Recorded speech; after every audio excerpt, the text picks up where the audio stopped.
What would you do if your mentor stole your work for $200,000? I stood outside the glass-walled conference room on the 42nd floor of TechVantage headquarters, watching Lisa Chen present my work to the executive board, and felt my entire world tilt on its axis. Through the floor-to-ceiling windows, I could see her gesturing enthusiastically at the projection screen displaying the architecture diagrams I'd spent 9 months perfecting. The predictive analytics engine that could revolutionize our entire platform. Her lips moved with practiced confidence, and I knew without hearing the single word that she was claiming every innovation, every late night, every breakthrough as her own. My hand pressed against the cool glass, leaving a fog of condensation that dissipated as quickly as my naive trust had over the past 72 hours. The San Francisco skyline stretched behind her, all steel and ambition, the late afternoon sun turning the bay into liquid gold. Beautiful, merciless. Just like Lisa had been when she'd smiled at me 3 days ago and asked to borrow my documentation for a quick review before her presentation to leadership. I'd handed it over without hesitation, the same way I'd handed her my trust for 3 years, believing she was grooming me for success rather than mining my talent like ore to be extracted and refined under her name. The executive VP of Product Development, Marcus Webb, leaned forward in his chair, his expression shifting from polite attention to genuine interest. I recognized that look. I'd seen it in the mirror when I'd first cracked the core algorithm, when the solution had crystallized in my mind at 2 a.m. 6 months ago. Lisa was good. She'd studied my work well enough to answer their technical questions, to sell the vision I'd bled for as if it had emerged fully formed from her own brilliant mind. My phone buzzed in my pocket. A text from my girlfriend, Priya. How'd the meeting go? I told her this morning that Lisa was presenting our team's work to the board, that she'd promised to highlight my contributions, that this could finally be my shot at the senior architect position that had opened up last month. The position that came with a $200,000 jump in compensation, equity that actually mattered, and the validation I'd been chasing since I'd arrived at this company 5 years ago with an H-1B visa, a Berkeley degree, and dreams that felt simultaneously infinite and impossibly fragile. I couldn't answer her, not yet.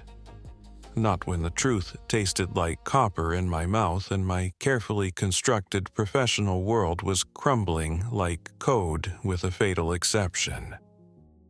Raj, the voice belonged to Tom Harrison, one of the senior developers who'd been at TechVantage since the Series A funding. He balanced 2 coffee cups, his graying beard dotted with what looked like powdered sugar from the break room donuts. Wasn't invited, I managed, my voice steadier than I felt. She said the board wanted a high-level overview. Tom's eyebrows rose, creating deep furrows across his forehead. That's your predictive analytics project in there. I've seen you working on it every weekend for months. He shifted the coffee cups to one hand and clapped me on the shoulder. She's probably setting you up for a major shout-out. I wanted to believe that. 3 days ago, I would have believed that. No mention of me, no mention of the team. Just Lisa Chen, visionary architect, single-handedly revolutionizing the product. The discovery had happened so innocuously. I'd been searching my inbox for an old technical specification when I'd noticed a forwarded email in my spam folder. something about email server configuration had caused it to bounce back to me with the full thread intact. I'd almost deleted it without reading. Almost. I'd opened it during my lunch break, sitting in the small park across from our office building, eating a mediocre sandwich and expecting routine corporate correspondence. Instead, I'd found Lisa's detailed explanation to Marcus about why she deserved the VP promotion, complete with a breakdown of her innovative work on the predictive analytics engine. My sandwich had turned to ash in my mouth as I'd read her words, each paragraph a systematic erasure of my contributions, my vision, my 9 months of obsessive dedication. "Yeah," I said to Tom now, watching through the glass as Marcus stood and shook Lisa's hand with both of his, the gesture of respect reserved for major wins. Tom followed my gaze and whistled low. "Looks like it went well. Good for your career, buddy." He handed me one of the coffee cups. "Here, you look like you need this more than me." The coffee was too hot, burning my tongue when I took a reflexive sip, but I welcomed the pain. It was concrete, real. I understood now. She'd been keeping me invisible on purpose, keeping my innovations quarantined in the engineering trenches where she could harvest them without competition or attribution. The conference room door opened, and the executives filed out in a cluster of expensive suits and confident laughter. Lisa's face glowed with triumph. Her dark hair swept into the sleek bun she wore for important meetings, her red blazer sharp as a blade. She saw me standing there and her expression flickered, just for a microsecond, a crack in the polished surface, before she smiled with what I'd once mistaken for warmth. Raj, perfect timing. The team, not me, the team. As if the innovation had emerged from some collective unconscious, rather than my specific obsession with pattern recognition algorithms, and my realization that we could predict user churn with 73% accuracy if we restructured our entire data architecture. Marcus turned to me, extending his hand. "Raj, good work supporting Lisa on this initiative." He pumped my hand once, firmly, then released it. "Keep it up. Execute. Support." The words landed like punches. I was the carpenter being congratulated for hammering the nails while Lisa collected accolades for designing a house I'd actually blueprinted from foundation to roof. "Thank you," I heard myself say, my voice distant and professional. "More than well," Marcus said, glancing at Lisa with approval. "We're moving forward with Lisa's promotion to VP of Engineering." He checked his watch, an elegant piece that probably cost more than my monthly rent. "Lisa, my office in 10? $200,000. The number blazed in my mind like a beacon, a figure I'd seen in Lisa's accidentally forwarded email chain, the reward for innovation she was claiming as her sole creation. Money that should have been recognition of my work, validation of the countless hours I'd sacrificed, the social life I'd neglected, the relationship with Priya that had grown strained under the weight of my professional ambition. "Of course," Lisa said smoothly. "I just need to debrief with my team first." Marcus nodded and disappeared down the hallway, trailing the other executives like a comet with a tail of expensive cologne and decision-making authority. The corridor emptied, leaving just Lisa and me in the ambient hum of the air conditioning and the distant clatter of keyboards from the open-plan office space beyond. "Walk with me," Lisa said, and it wasn't really a question. We fell into step together, passing the rows of stand-in desks where our colleagues hunched over monitors, lost in their own problems and code. I said nothing, waiting. In 3 years of mentorship, I'd learned that Lisa filled silences with truth when she thought you already knew the answer. The board responds better to a single narrative voice, she continued, her heels clicking against the polished concrete floor. Too many contributors muddies the message, but don't worry, there will be opportunities for you to present. She smiled, that same encouraging expression she'd used when I'd first joined her team as a senior engineer, eager and grateful, and convinced I'd found the mentor who would transform my career. You're brilliant technically, Raj, but you need to work on the soft skills, the relationship building. The words stung, because I'd heard variations of them before, always delivered with that same tone of helpful criticism.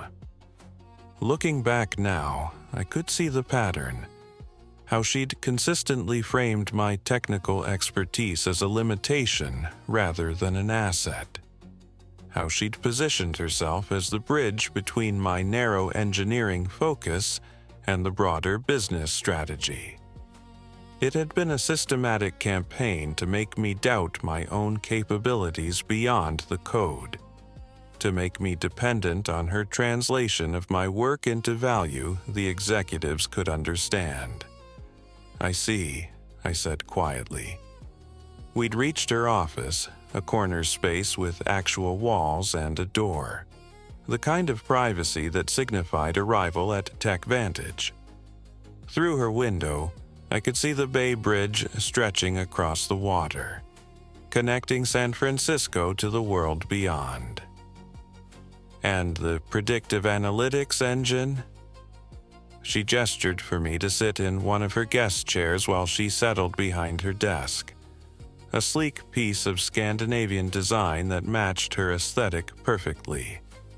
The execution was solid, but the real value was in recognizing its potential impact on our product roadmap. My hands gripped the armrest, knuckles white. The vision of predicting user churn by restructuring our data architecture around behavioral pattern clusters? Something shifted in her eyes, a calculation happening behind the polished exterior. For just a moment, I saw her weighing her options, deciding how much to admit versus how much to obscure. We've talked about this, Raj. Ideas don't exist in a vacuum. They're refined through collaboration, through mentorship. The words hung between us like smoke. Lisa's expression hardened, the warmth draining from her face until she looked like a different person entirely. Maybe the real person, the one I'd been too naive or too desperate to see. Be very careful about the accusations you make, she said softly. You're a talented engineer, but you're also replaceable. There are 100 brilliant developers who would love your position. The casual cruelty of it stole my breath. She'd weaponized my visa status, my gratitude, my foreignness into a tool to keep me compliant and quiet. How many times had she done this before? How many other engineers had she mined and discarded? I thought about Dev, the junior developer who'd left 6 months ago for a smaller startup, mumbling something about wanting more visibility. I thought about Maria, the senior engineer who transferred to the New York office rather than continue working under Lisa's leadership. Had they seen what I was only now understanding? I have the original documentation, I said, keeping my voice level, despite the rage building in my chest like pressure in a sealed container. Git commits, email threads, Slack conversations. Lisa leaned back in her chair, perfectly composed. She paused, letting that sink in. I've been documenting your collaboration issues for months, Raj. Your difficulty accepting feedback. Your resistance to alternative approaches. I felt the trap close around me. She'd been building this narrative the entire time, creating a paper trail that would make me look unstable or difficult if I challenged her version of events. It was brilliant in its sociopathy, meticulous in its malice. "I see," I said again, standing. My legs felt uncertain, but I forced them steady.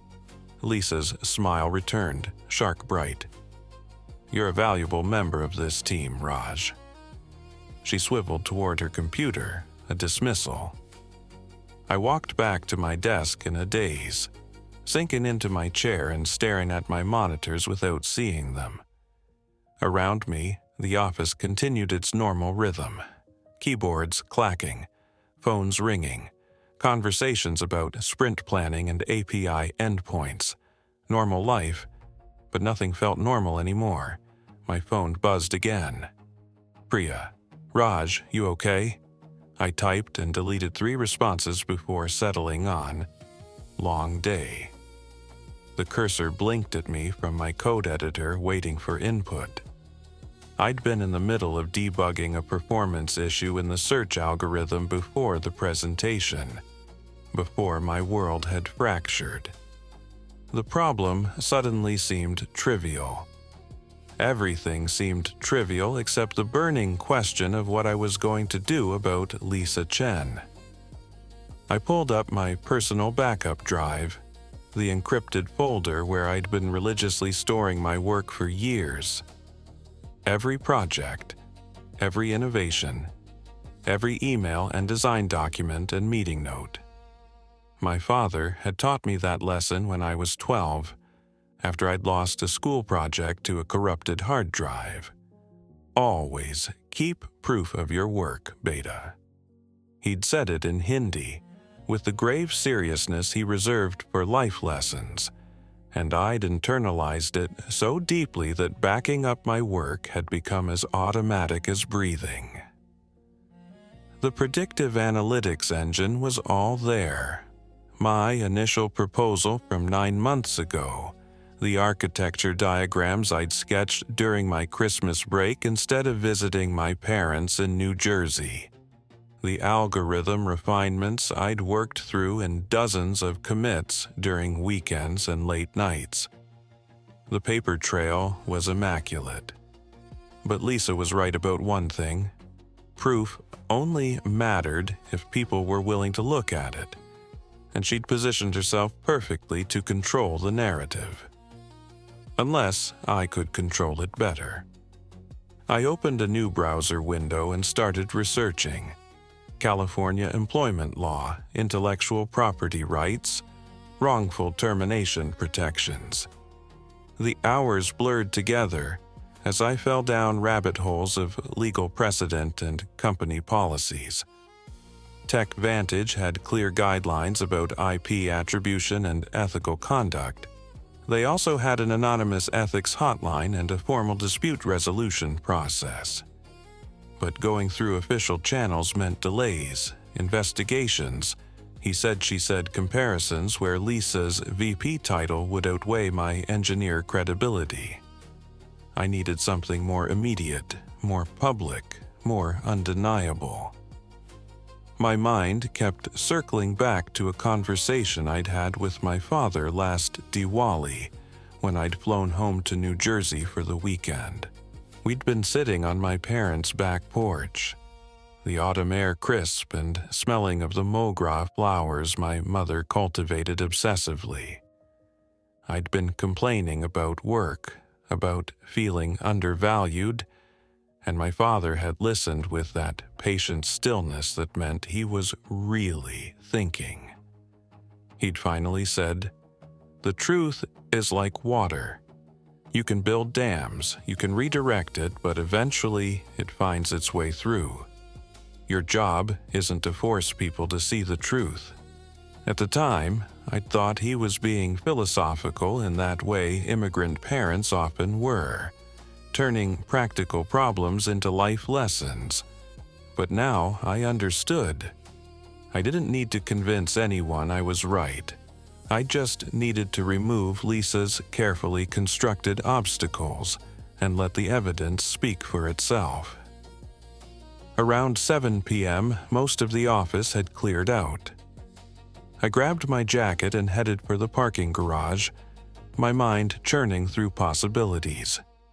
The elevator descended 42 floors in smooth silence, and when the doors opened to the concrete cavern of the parking structure, I found myself face to face with Marcus Webb.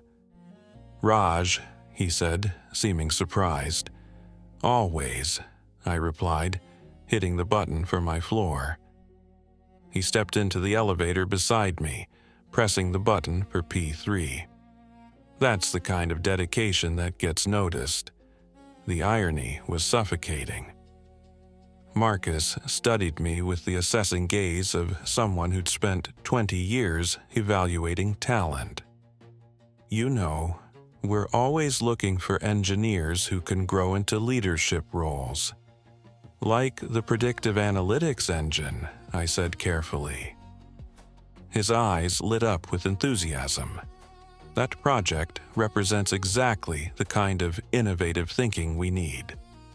The elevator felt smaller suddenly, the air thinner. This was my moment.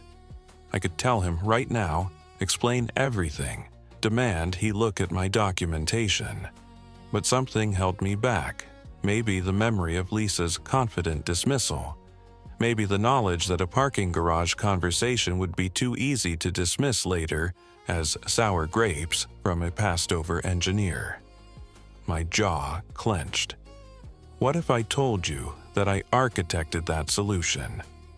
The elevator stopped at P3.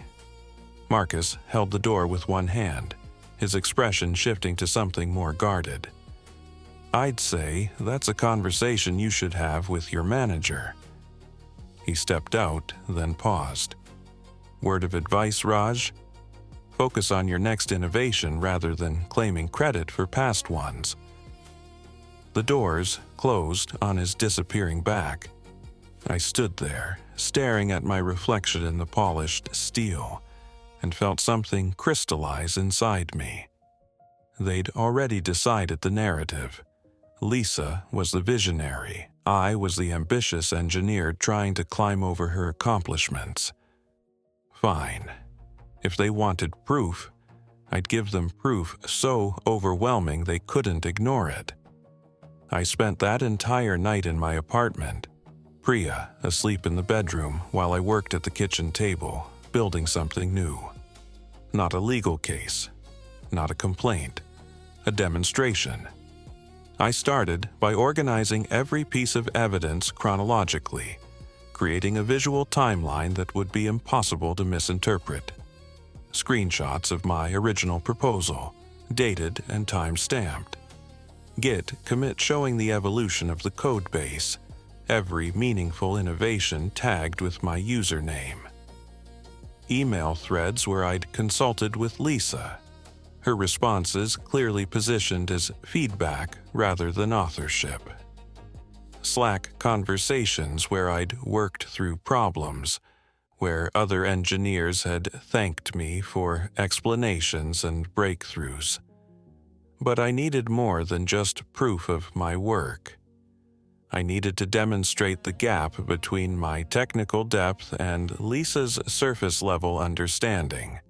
So I created a second presentation, a deep technical dive into the predictive analytics engine, covering implementation details that only the true architect would know, the performance optimizations I'd made, the edge cases I'd handled, the specific algorithmic choices, and why I'd made them. Around 3 a.m., Priya shuffled into the kitchen, wrapping her robe tighter against the chill. "Raj, building my case," I said, not looking up from my laptop. She moved behind me, reading over my shoulder. Her hand found my neck, fingers kneading the knots of tension there. "She stole my work, she's getting promoted for it." The words came out flat, emotionless, but my hands were shaking. And when I confronted her, she threatened me, told me I was replaceable. Priya's fingers stilled. That's not just theft, Raj, that's discrimination. I saved my work and closed the laptop, finally turning to face her. But lawsuits take years, they're public and messy, and they define my entire career. I took her hand, lacing our fingers together. I have a better idea. I'm going to force them to see the truth. Not in a courtroom, not through HR bureaucracy. I explained my plan. The emergency security meeting I'd schedule. The presentation I'd built. The undeniable evidence that would make Lisa's theft impossible to ignore or explain away. Priya listened, her expression shifting from concern to something like admiration. "It's risky," she said finally. I squeezed her hand. "But if I do nothing, I'll have to watch Lisa accept credit for my innovation for the rest of my career. I'll have to smile and nod while she climbs higher on a ladder I built." "Then do it," Priya said. "Burn it all down if you have to." The next morning, I arrived at the office at 6 a.m. before even the earliest engineers. The building was silent except for the hum of servers and HVAC, the cleaning crew already finished with their rounds. I let myself in, connected my laptop to the presentation system, and began setting up. The morning light crept across the San Francisco skyline, painting the bay in shades of amber and rose. Beautiful, indifferent. The city didn't care about my small drama of theft and revenge. It would keep gleaming regardless of whether I succeeded or failed. The subject line was calculated to ensure attendance. Security issues got CEO-level priority at TechVantage, especially after last year's data breach had made headlines. By 8:30, people were arriving, their expressions curious and concerned. By 9, the executive team had gathered. Marcus, Lisa, and 4 other VPs, including our CTO and Chief Security Officer. They filed into the conference room looking prepared for a crisis, laptops open, phones face down on the table in that particular configuration that meant serious business. Lisa saw me and froze. Color drained from her face, then flooded back in an angry flush. "Raj?" "Demonstrating a critical issue with our predictive analytics implementation," I said calmly, my voice steady despite my hammering heart. "Please, sit." Marcos checked his phone, frowning at the disruption to their standing meeting. I clicked to the next slide. A split screen showing Lisa's presentation from 3 days ago, alongside my original proposal from January, both documents displayed with full metadata visible. "I'm going to walk you through a pattern I discovered in our attribution processes." Lisa's face had gone pale. "This is completely inappropriate." Marcus's voice cut through her objection, sharp with sudden interest. He leaned forward, studying the dual displays with the focus he usually reserved for product roadmaps. "Let him talk." I clicked to the next slide, my hands steady now that I'd committed to the path. The fear had burned away, leaving only clarity and purpose. The slide showed my original document, complete with Git commit history and email metadata, every timestamp visible and verifiable. Click. Next slide. The image showed my hand-drawn sketches, photographed and timestamped, complete with the coffee stain from the late-night session when the solution had finally clicked into place. Click. Identical structure, identical innovations, identical vision. The similarities were impossible to dismiss as coincidence. Click. Code snippets filled the screen, complete with my distinctive commenting style, detailed explanations that other engineers had always praised for their clarity. Click. More code, more timestamps, more evidence of deep technical engagement that couldn't be faked or delegated. The room had gone completely silent. Even the ambient sounds seemed muted. No rustling papers, no shifting chairs, just the quiet hum of the presentation system and the soft breathing of 7 people watching their assumptions realign. Click, click, click. I walk them through 9 months of innovation. Every slide meticulously documented with irrefutable metadata. Email chains where I'd discussed the project with Lisa, where she'd provided feedback but never claimed authorship. Slack conversations where I'd solved technical problems, where other engineers had thanked me for explanations and breakthroughs.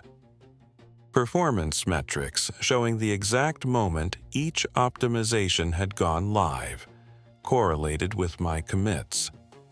I displayed the accidentally forwarded thread in full, highlighting the key passage. In it, she claimed sole credit for developing this framework over the past year. Zero mention of my contributions. I advanced to a new slide, side-by-side performance reviews. And this is how Lisa documented my work. Notice the pattern? I clicked again. The silence in the room was absolute. Marcus stared at the screen, his jaw tight. The CTO had pulled out her laptop and appeared to be verifying the JIT commits in real time. The other VPs looked between Lisa and me with dawning comprehension and, I thought, horror at what this revealed about their own oversight. "This is absurd," Lisa said, but her voice lacked its usual conviction. Her hands gripped the edge of the table, knuckles white. I clicked to a new slide, a comprehensive timeline graphic showing every major innovation in the project, each one linked to documented evidence of my authorship.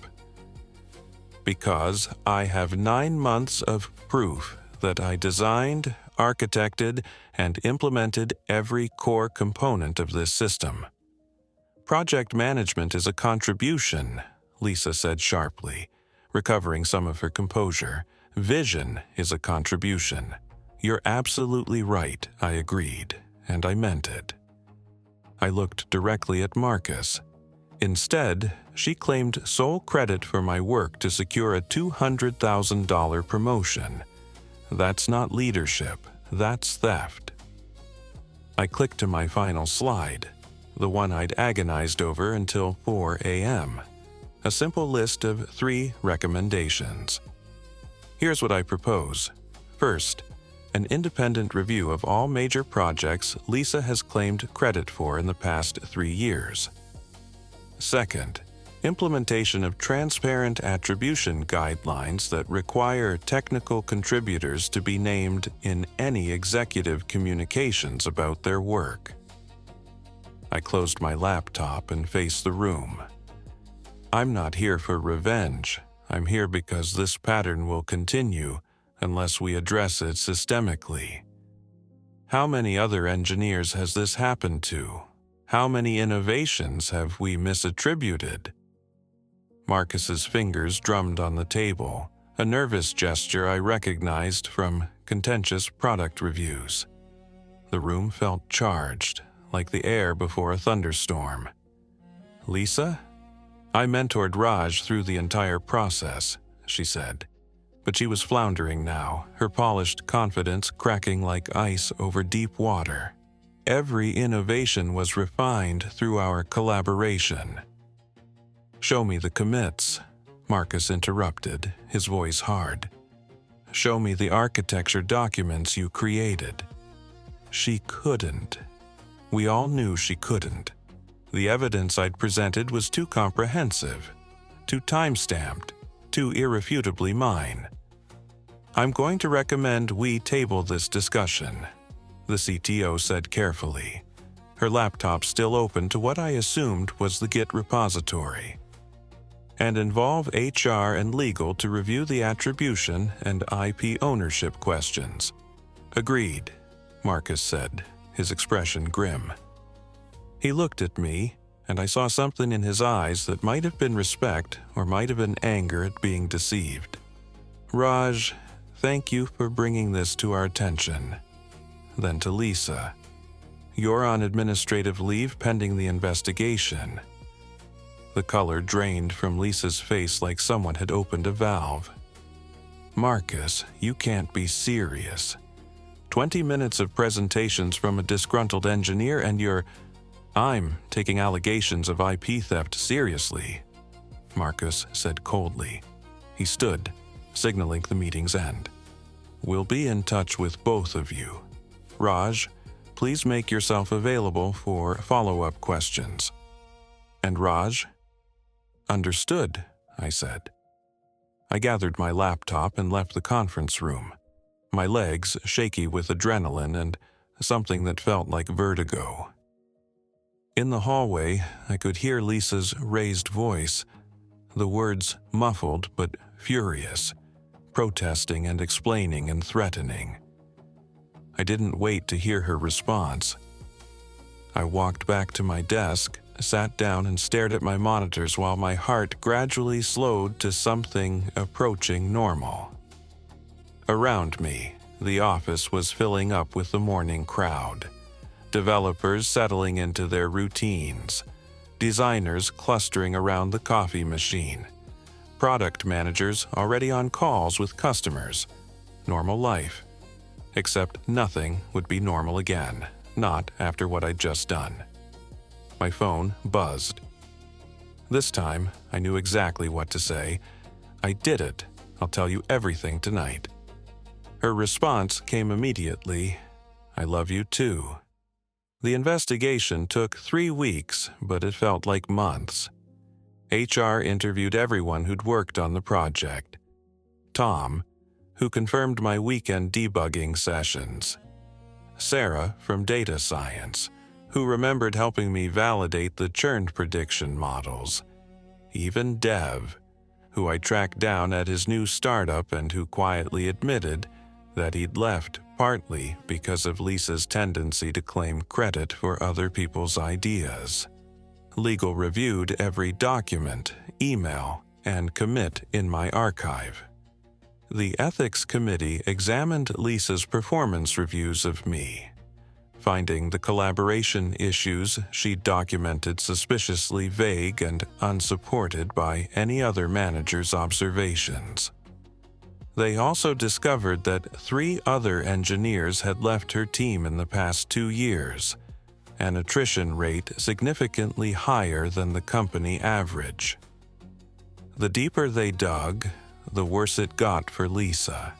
They found other projects where the attribution was murky, other engineers whose innovations had been quietly absorbed into her portfolio. Nothing as blatant as the predictive analytics theft, but a pattern of taking credit for collaborative work while minimizing others' contributions. In the end, the conclusion was unambiguous. I had created the predictive analytics engine. Lisa had stolen credit for it. Her promotion was rescinded. Her employment was terminated for ethical violations and IP misappropriation. And I was offered the VP of Engineering position, along with the compensation package that should have been mine from the start. I stood in Marcus's office 6 weeks after that fateful presentation, looking out at the same Bay Bridge view that had mocked me from Lisa's window. The office was mine now, but it felt strange, like wearing someone else's suit. I want to make some changes to how we attribute technical work, I said. Clear guidelines about authorship. Transparent processes for promotion decisions. Agreed, Marcus said. He sat in one of the guest chairs, my guest chairs now, rather than behind the desk, a subtle acknowledgement of the power shift. And Raj, I'm sorry we didn't see what was happening sooner. No, I agreed. I shouldn't have. I turned from the window to face him. I also want to implement a mentorship accountability system, "That's good," Marcus said. After he left, I sat in the chair that used to be Lisa's, behind the desk that used to be Lisa's, looking out at the view that used to be Lisa's. The victory should have felt sweeter. Instead, I felt exhausted and oddly hollow, like I'd won a battle but lost something I couldn't quite name. Maybe innocence, maybe trust, maybe just the simpler version of myself who'd believed that good work automatically led to recognition. That evening, I met Priya at our favorite Indian restaurant in the Mission, the one that reminded me of home, with its perfectly spiced vindaloo and butter-soft naan. The air smelled of cumin and cardamom, warm and comforting after weeks of corporate sterility. She raised her glass of mango lassi in a toast, her eyes bright with pride and love. "To Vice President Patel." "I always knew too," I admitted, clinking my water glass against hers. She asked softly, "The fight? The risk?" I thought about Lisa's face when security had escorted her out, her carefully constructed career collapsing in real time. I thought about the younger engineers who'd approached me after the news broke, quietly sharing their own stories of stolen credit and suppressed contributions, thanking me for making space for the truth. I thought about the changes I could implement now, the culture I could help build, the mentorship I could provide that would actually lift people up rather than mine them for advancement. "Yeah," I said slowly, tasting the truth of it. It was worth it.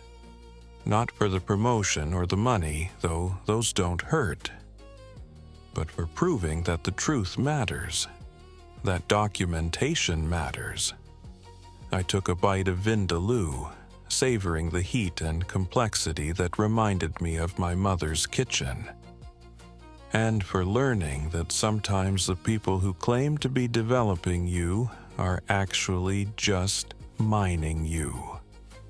Priya smiled, that brilliant expression that had first caught my attention 5 years ago at a Berkeley engineering mixer, when I'd been a nervous grad student and she'd been the confident MBA who'd actually talked to me about something other than code. So, what's next? I thought about the stack of proposals on my new desk, the team I was building, the innovations waiting to be discovered. I thought about the young engineer from Mumbai who'd joined our team last month, brilliant and eager and vulnerable in all the ways I'd once been. I'd already scheduled a one-on-one with him for next week, already started thinking about how to mentor him without diminishing him. I said, "I make sure nobody has to fight the way I did." I paused, considering the weight of what I was taking on. And I keep creating, because that's what I'm actually good at. Not politics or revenge or exposing fraud. "Including yourself," Priya said pointedly. "Especially myself," I agreed. That was the real lesson, wasn't it? Lisa didn't steal my work because I wasn't good enough. She stole it because I was too good and she knew it. The betrayal wasn't about my inadequacy. Priya reached across the table and took my hand. "I'm proud of you. Not for becoming VP, but for standing up for yourself." The restaurant hummed with conversation and the clatter of dishes, alive with the sounds of people sharing meals and stories. Outside, the San Francisco night glittered with possibility, the same city that had seemed so merciless when I'd watched Lisa present my work. But I understood now that the city wasn't merciless. It was indifferent. Success and failure, honesty and theft, it all played out against the same beautiful skyline. The difference was whether you fought for your truth or let someone else write your story. I'd fought, I'd won, And the victory wasn't the title or the compensation or even the satisfaction of exposing Lisa's fraud. The victory was knowing that I'd stood up for my work, documented my truth, and refused to disappear into someone else's narrative of my life. That night, walking home with Priya's hand in mine, the fog rolling in from the bay cool against my face, I felt something I hadn't felt in months. Not triumph, not vindication, but simple peace. The kind that comes from knowing you didn't compromise yourself to get ahead, that you earned what you achieved through actual merit rather than political maneuvering or stolen valor. My phone buzzed with a Slack message from one of my new team members, a junior engineer asking a technical question about the next sprint's architecture. I smiled and typed a response, then added, "Great thinking on this. Make sure you document your approach and put your name on it." Because they did. Because everyone's innovations mattered. And because I'd learned the hard way that the mentors worth having are the ones who amplify your voice rather than silencing it to amplify their own. The fog thickened as we walked, turning the streetlights into soft halos of gold against the darkness. Somewhere in this city, Lisa was probably crafting her next move, spinning a new narrative, looking for her next opportunity. Part of me felt sorry for her, not for the consequences she'd earned, but for whatever had twisted her into someone who could only succeed by diminishing others. But mostly, I felt free. Free from the weight of unacknowledged work. Free from the corrosive doubt she'd planted about my own capabilities. Free from the fear that speaking up would cost me everything. I'd reclaimed my voice. Now, I'd spend my career making sure others never lost theirs. And that, more than any title or compensation package, felt like the real victory.